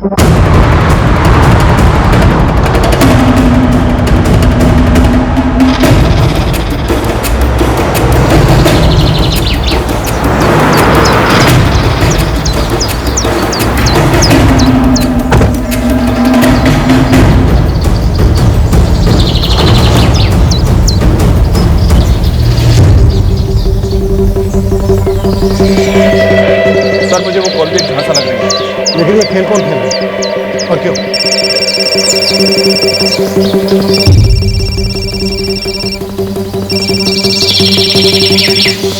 मेरा फोन बज रहा है। Hello hello. पहुंच गया था बोली। अब गांव में जाओ, वहां नाले के पास एक बोरी मिलेगी, उसे देख लो। Hello hello. क्या बोला उसने? उसने कहा कि ये कोई आदमी था? हाँ। क्या कहा उसने?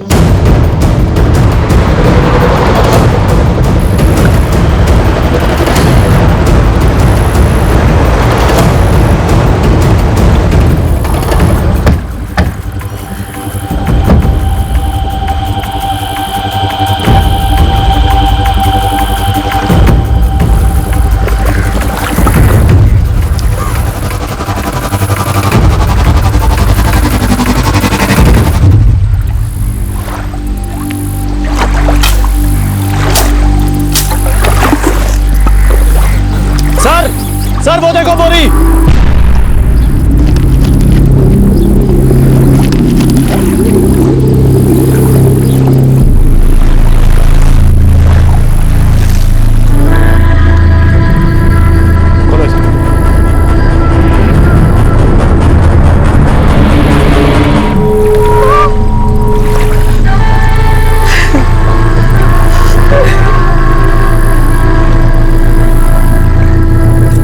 ऐसा हो ही नहीं सकता सर। मेरी माँ हमेशा चेन पहनती थी, अंगूठियां पहनती थी, इयररिंग्स पहनती थी। हमें ऐसा लग रहा है कि पहले किसी ने आपकी माँ को लूटा और फिर मार डाला।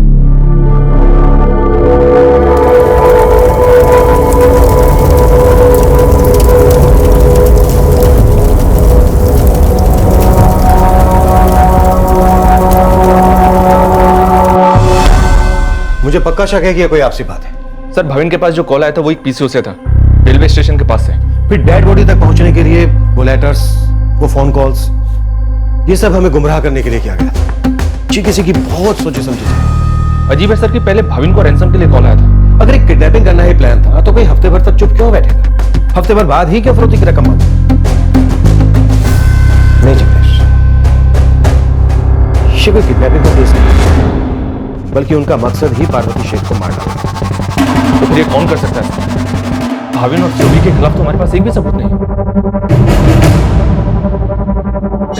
नारायण नारायण हरि हरि, नारायण हरि हरि, श्रीमन नारायण नारायण हरि हरि, नारायण नारायण हरि हरि। हमारे पास उनके खिलाफ कोई सबूत नहीं है, पर पार्वती शेठ के मरने का सीधा सीधा फायदा उन दोनों को होने वाला था। सुरभि को उसकी सास से छुटकारा मिल जाता और जीने की आजादी थी, और भाविन को अपनी स्ट्रिक्ट मां से हमेशा के लिए छुटकारा मिल जाता और उसकी सारी प्रॉपर्टी और बिजनेस दोनों उसके हाथ में। पर सर, हमारे पास कोई सॉलिड सबूत नहीं। ऐसा लग रहा था कि केस अब कभी सुलझ ही नहीं पाएगा। पुलिस हर तरह से इस केस के छोटे से छोटे सुराग को हासिल करने में लगी हुई थी, जिससे कि इस जुर्म का कोई सबूत हाथ लग जाए, लेकिन अब तक कुछ हाथ नहीं आया। यह खून बहुत ही सफाई से किया गया लग रहा था, पर 4 महीने के बाद इस केस के आगे बढ़ने के कुछ आसार नजर आए, जिससे कि इस जुर्म के मुजरिमों का शायद पता चल सकता था। हमने हर पहलू से इन्वेस्टिगेशन की है, फिर भी एक भी सबूत नहीं मिला है। सिर्फ 2 लोग हैं जिन पर शक किया जा सकता है, एक पार्वती शेठ का बेटा भाविन शेठ, दूसरा उनकी बहू सुरभि। हमें पूरा यकीन है कि इन दोनों में से कोई एक या फिर दोनों इसमें शामिल है, इसलिए हमें इन दोनों के नार्को टेस्ट की इजाजत चाहिए।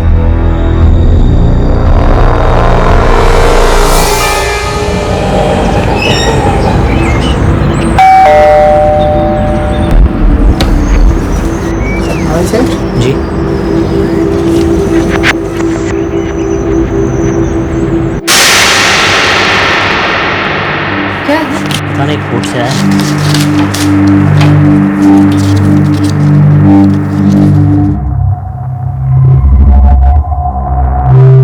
क्या लिखा है इसमें? सुरभि, कोर्ट ने पुलिस को हम दोनों की नार्को टेस्ट करने की इजाजत दी है। तारीख भी लिखी है 23 दिसंबर। पर इस टेस्ट में होता क्या है? उन्हें हम दोनों पर शक है। हाँ, पर ये नार्को टेस्ट होता क्या है? क्योंकि इस टेस्ट द्वारा अगर कोई भी झूठ बोल रहा है ना तो पकड़ा जाए। पर हम झूठ नहीं बोल रहे हैं। लेकिन ये उन्हें विश्वास नहीं आता ना।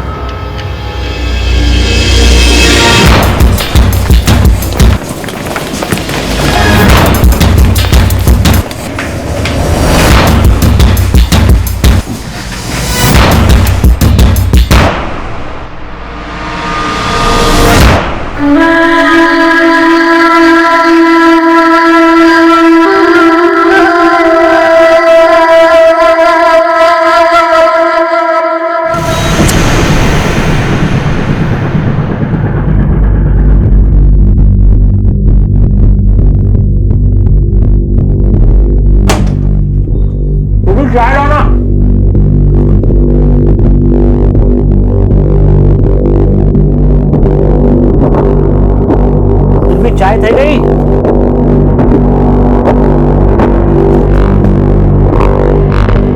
सुरभि, चाय થઈ ગઈ કે? सुरभि, सर, सुरभि शेठ ने सुसाइड करने की कोशिश की है। क्या? जी हाँ सर, उसकी हालत काफी गंभीर है, वो हॉस्पिटल में है। नार्को टेस्ट से सिर्फ 2 दिन पहले। मूव।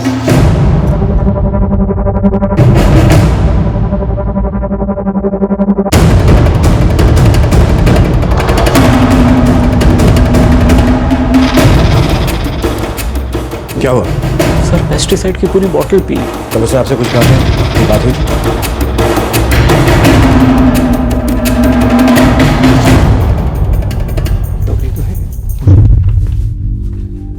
बॉडी से पॉइजन निकाल दिया है पर कंडीशन अभी भी क्रिटिकल है। वो अपना स्टेटमेंट दे सकती है? अगले 48 घंटे बीतने के पहले कुछ नहीं कहा जा सकता, तब तक हमें वेट करना ही होगा।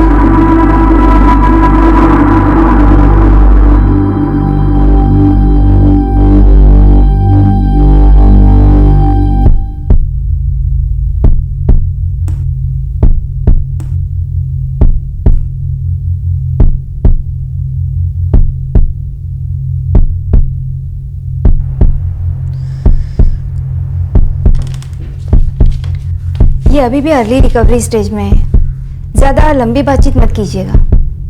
ठीक है डॉक्टर।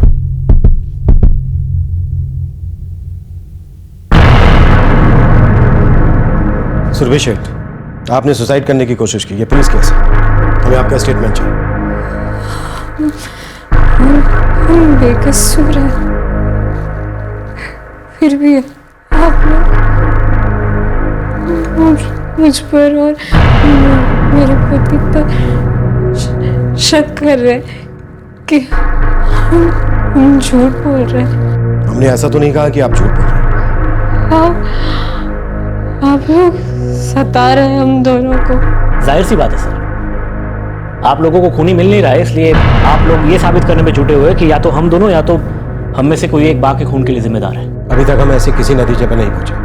आप लोग हम पर नार्को टेस्ट कराने की जबरदस्ती कर रहे हैं। क्यों? आपको डर लग रहा है? नार्को टेस्ट सिर्फ सच जानने के लिए। तो आपको हमारी बात सच नहीं लग रही? देखिए, हमारा काम है सच की तह तक पहुंचना। मैं जीना नहीं चाहती, मैं मर जाना चाहती हूँ, मैं मर जाना चाहती हूँ। ये लोग जीने नहीं देंगे हमें, ये लोग हमें जीने नहीं देंगे।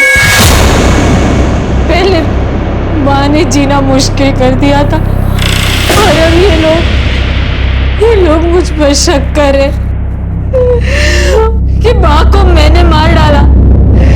मैं जीना नहीं चाहती, मुझे नहीं जीना। मैंने कहा था ना आपसे कि इनकी हालत अभी भी नाजुक है, प्लीज। मुझे लगता है सुरभि जानती है कि कौन है इस सब के पीछे, या फिर वो खुद इसमें शामिल है। क्या पति पत्नी दोनों ने मिलकर किया? लेकिन सर, हमारे पास अभी तक कोई सबूत नहीं।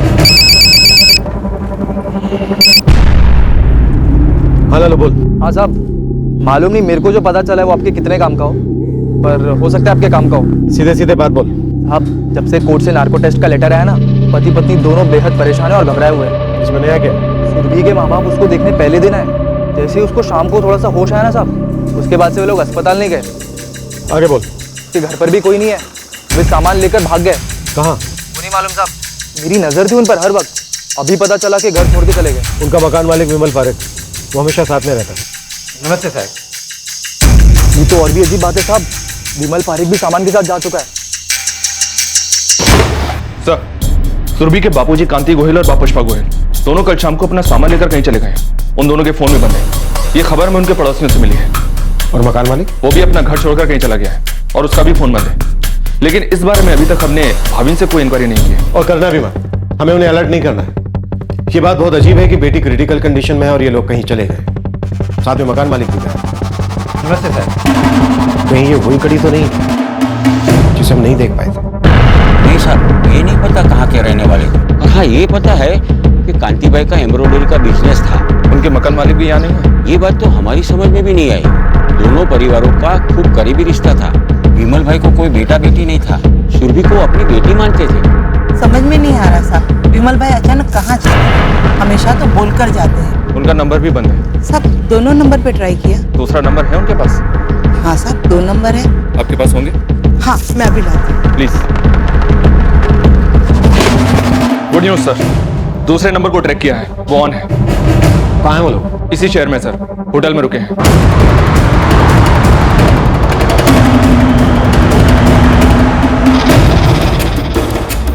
Sir, room number 405। कल रात में यहाँ रुके।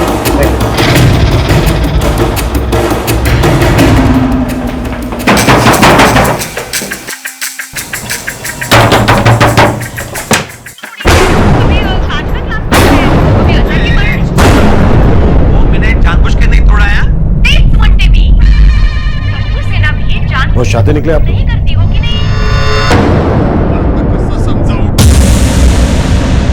हम कहीं भाग नहीं रहे थे, किराए पर नया मकान तलाश रहे थे। सुरभि के इलाज के लिए पैसा बचाना था। और इस काम में आपकी मदद करने आपके मकान मालिक विमल पारेख अपना घर छोड़कर आ गए किराए के मकान में रहने के लिए। साहब, मैं तो इनकी सिर्फ मदद कर रहा था। सुरभि मेरी बेटी जैसी ही है। चलिए, आपकी कहानी तो हो गई। पुष्पा, आपको कुछ कहना?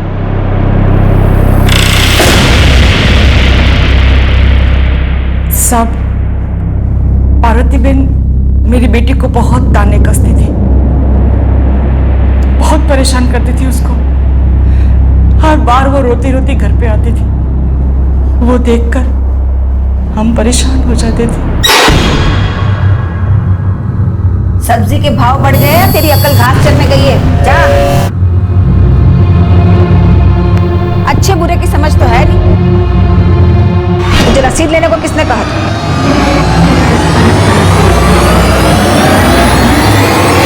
हमने सोचा अच्छा परिवार है, रईस लोग हैं, वहां शादी करेंगे तो बेटी ससुराल में सुखी रहेगी। पता नहीं था मेरी बेटी हर रोज परेशान रहेगी। साहब, पार्वती बहन के पास क्या कमी थी? फिर भी अपने बहू और बेटे को तंग करने में न जाने उन्हें क्या खुशी मिलती थी। मतलब आपको सब पता था कि पार्वती शेठ कहीं गायब नहीं हुई, बल्कि उनका खून हुआ। वो कह रही थी कि कल दोपहर शॉपिंग पे जाना है। कहाँ? उन्हें साड़ी खरीदनी है, जो कि वो खरीदेंगी नहीं। मेरे पास एक साड़ी है, उन्हें पसंद आएगी। मैंने अपने हाथों से बनाई है, बहुत महंगी है। कौन सी दुकान पे जाएगी वो?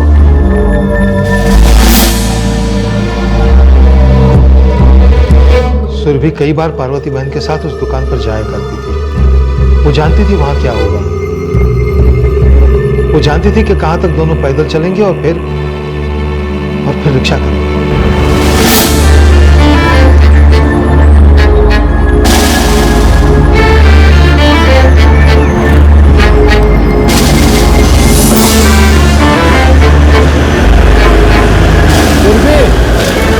पार्वती बहन, जय श्री कृष्ण। पार्वती बहन, श्री कृष्ण बाबूजी। केम छो? कहाँ से आ रहे हैं आप? साड़ी खरीदने गई थी, पर एक भी साड़ी पसंद नहीं है। तू समझोगे, मेरे पास भी 4-6 साड़ियाँ हैं, बहुत बढ़िया डिजाइन है। बहुत दिनों बाद मेरे जूनियर सेट के लिए मैंने खुद ने एम्ब्रॉयडरी की। आपको पसंद आएगी, घर चल करके देख लो एक बार, पसंद आए तो रख लेना। अभी?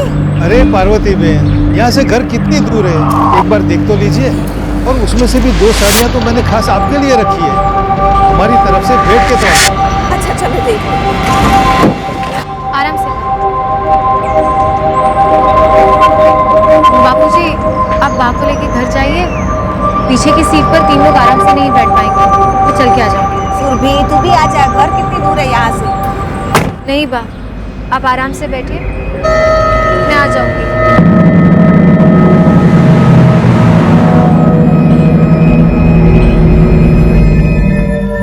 तो ये पूरी तरह से प्लान था कि सुरभि पार्वती शेठ का मोबाइल फोन अपने पास रखे। कहाँ मारा पार्वती शेठ और किसने मारा?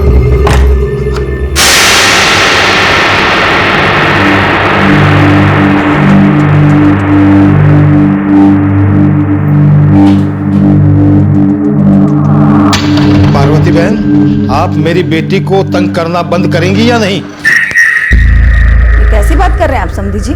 आप कब तक सुरभि को ऐसे ही सताएंगी? अच्छा, तो साड़ी एक बहाना था मुझे यहाँ तक लाने का। शू नहीं तुम्हारे पास है, धन दौलत है, इतना बड़ा कारोबार है, घर है, पर आप है ना, आपका दिमाग खराब है, खराब। सबको परेशान करने में मजा आती है आपको। जबान संभाल के बात करो। औकात सोचा तुम्हारी? एहसान मानो मेरा कि आपकी बेटी को अपनाया, कमी क्या है? आराम से तो रह रही है। आराम से नहीं रह रही हमारी बेटी पार्वती बहन, आप दिन रात उसे तंग करती रहती हैं। आपको शायद पता नहीं, आपका बेटा भी इन हरकतों से तंग आ चुका है। कहीं पर भी किसी के भी सामने आप उन दोनों की बेइज्जती कर देते हो। और एक नौकरानी के सामने मेरी बेटी की बेइज्जती करने की हिम्मत कैसे हुई तुम्हारी? और दिन रात उसको ताने कसती रहती हो। बहुत सुन ली तुम लोगों की बकवास, मैं जा रही हूँ। चाहिए तो अपनी बेटी को भी लाके रखो इसी घर में। देखो, मुझे छूने की गलती मत करना, बहुत महंगा पड़ेगा। तुम्हें पता नहीं है मेरी पहुंच कहाँ तक है। आज के बाद न तुम रहोगी ना तुम्हारी पहुंच। हमारे जाने के बाद सब चैन से जिएंगे।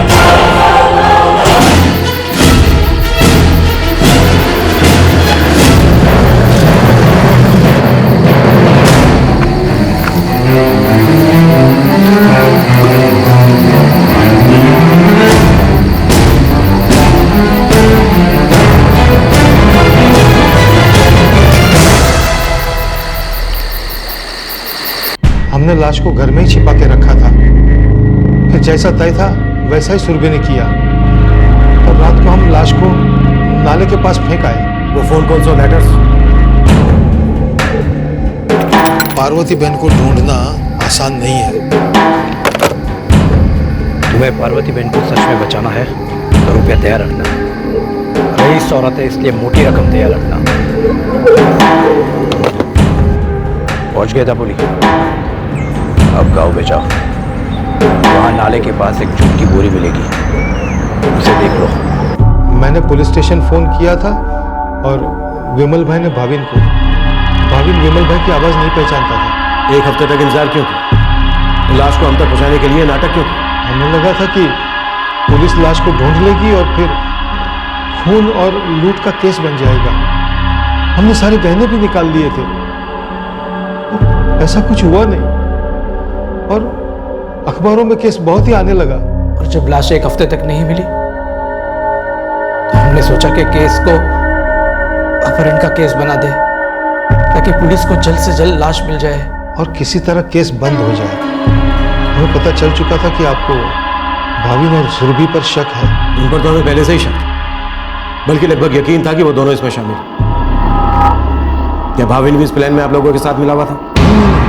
उसे कुछ पता नहीं था। इस वजह से आप लोगों ने भागने की कोशिश की थी। सुरभि ने हमें चले जाने को कहा था। वो डर गई थी नार्को टेस्ट से। उसे लगा था वो सच उगल देगी। उसने आत्महत्या की कोशिश की। उसने हमें चले जाने को कहा था। उसने कहा था कि वो आत्महत्या की जिम्मेदार पुलिस को ठहराएगी। मुझे अभी भी यकीन नहीं हो रहा है कि आप लोगों ने 58 साल की एक औरत को मारने के लिए इतनी सारी प्लान की। उसने सुरभि का जीना मुश्किल कर दिया था। औरत समझ ही नहीं पा रही थी कि उसके गुस्से, उसकी अकड़, उसकी बेइज्जती की वजह से वो अपनों को दुखी कर रही थी।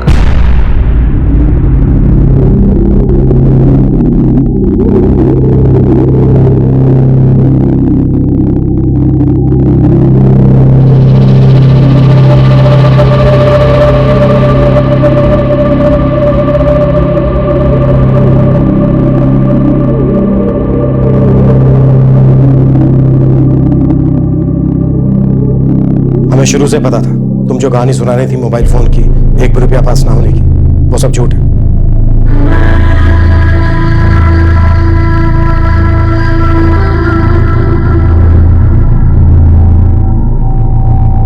हम तुम्हारे ठीक होने का वेट करेंगे।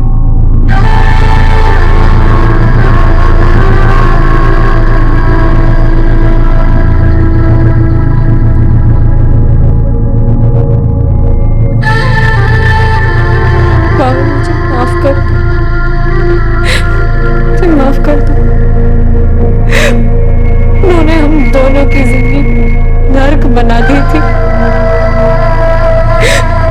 मैं उनके साथ जी सकती थी, मैं नहीं जी सकती थी वैसे।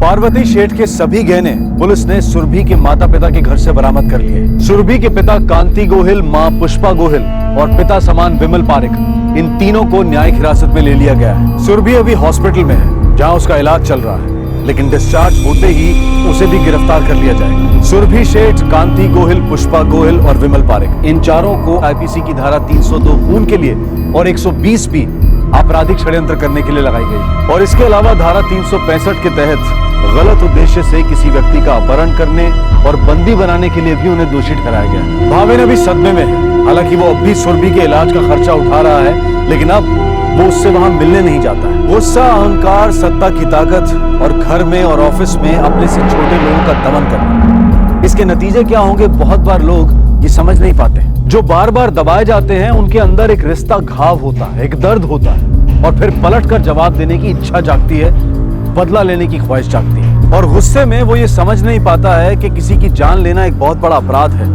मौत सिर्फ उस इंसान को मारती है, ना कि उसके गुस्से, उसके अहंकार। किसी की जान लेने से अपनी जिंदगी के दुख दर्द कम नहीं हो जाते। समझदारी इसी में है कि अगर कोई व्यक्ति आपका जीना मुश्किल कर दे तो आप उससे दूर चले जाएं और अपनी एक नई दुनिया बसा लें। बदला लेना सिर्फ बेवकूफी और कायरता का प्रतीक है।